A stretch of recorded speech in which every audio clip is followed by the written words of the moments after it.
माघ मास का 24वां अध्याय। लोमेश जी कहने लगे कि वह राजा पहले तो तामिश नामी नरक में गया, फिर अंधत्रामिश नामक नरक में जहाँ पर अति दुखों को प्राप्त हुआ, फिर महारौरव, फिर कालसूत्र नामी महानरक में गया, फिर मूर्छा को प्राप्त हो गया। मूर्छा से चेतना आने पर तापन और संप्रताम नाम के नरक में गया। अनेकों दुखों को भोगता हुआ वह प्रताप नामक नरक में गया। तब काकोल, कुड़पल, पूर्व मृतिका, लोह शुंक, मृजीव आदि नरकों में होता हुआ 80 पत्र वन में पहुंचाया गया। फिर लोह धारक आदि नरकों में गिराया गया। भगवान विष्णु के साथ द्वेष करने के कारण वह 21 युग तक भयंकर नरकों की यातना भोगता हुआ नरक से निकलकर हिमालय पर्वत पर बड़ा भारी पिशाच हुआ। उस वन में वह भूखा और प्यासा फिरता रहा। उसको मेरु पर्वत पर भी कहीं खाने को ना तो भोजन मिला, ना ही पीने को जल। होत व्यय के कारण वह पिशाच घूमता हुआ एक समय पुलुत प्रसन्न वन नाम के वन में जा निकला। बेहड़े के वृक्ष के नीचे वह दुखी होकर हाय मैं मरा, हाय मैं मरा ऐसे शब्द जोर जोर से पुकारने लगा और कहने लगा, भूख से दुखी मेरे इस जन्म का अंत कब होगा? इस पाप रूपी समुद्र में डूबते हुए मुझको कौन सहारा देगा? लोमेश जी कहने लगे कि इस संसार वेद पाठ करते हुए देवदूती ने उसके दुख भरे वचनों को सुना और वहां पर एक पिशाच को देखा, जिसकी लाल डरावनी आंखें, दुर्बल शरीर, काले काले ऊपर खड़े बाल, विकराल चेहरा, काला शरीर, लंबी सी जीभ बाहर निकली हुई, लंबे होठ, लंबी जांघें, लंबे लंबे पैर, सूखा चेहरा, आंखों में पड़े गड्ढे वाले पिशाच को देखकर देवदूती ने उससे पूछा कि तुम कौन हो और ऐसी करना से क्यों रोते हो? तुम्हारी यह दशा कैसे हुई और तुम्हारा मैं क्या उपकार करूं? मेरे आश्रम पर आ जाने से कोई प्राणी दुखी नहीं रहता और वैष्णव लोग आनंद ही करते हैं।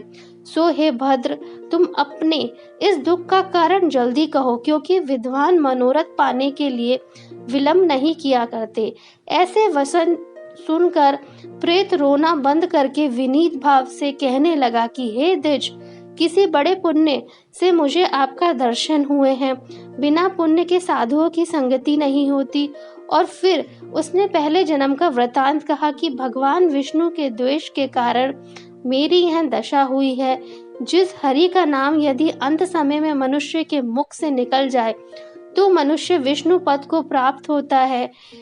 जो सबका पालन करता है उसी से मैंने द्वेष किया।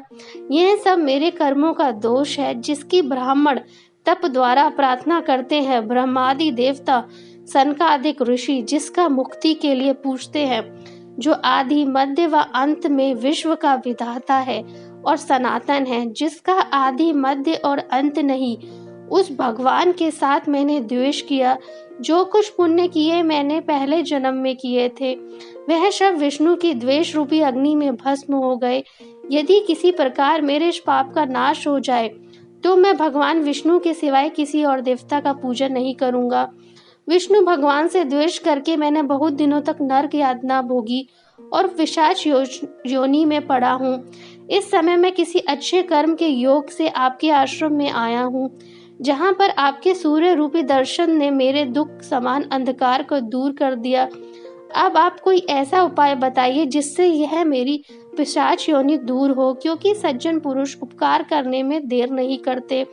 देवदूती कहने लगे कि यह माया देवता, मनुष्य, असुर सबकी स्मृति को मोहित कर देती है, जिससे धर्म का नाश करने वाले द्वेष उत्पन्न हो जाता है। जगत के उत्पन्न करने, रक्षा करने और नाश करने वाले जो सब प्राणियों की आत्मा है, उनसे भी लोग द्वेष करते हैं। जिनके अर्पण करने से भी सब कर्म सफल होते हैं, उनकी भक्ति से मुख मोड़ने वाले मूर्ख कौन सी गति को प्राप्त नहीं होते। चारे वर्णों का वेदांत हरि का भजन करना ही उत्तम है, अन्यथा कुमार्ग पे चलने वाले मनुष्य नरक के गामी होते हैं।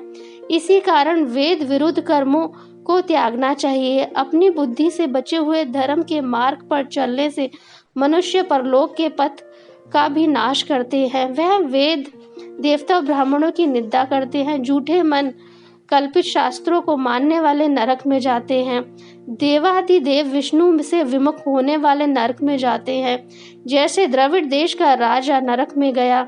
इसी कारण इनकी निंदा नहीं करनी चाहिए और वेद में ना कही गई क्रिया को भी नहीं करना चाहिए। लोमेश जी कहने लगे कि ऐसा कहने पर मुनि ने पिशाच को सुमार्ग बतलाया कि माघ मास में तुम प्रयाग में जाकर स्नान करो, उससे तुम्हारी वह पिशाच योनि समाप्त हो जाएगी।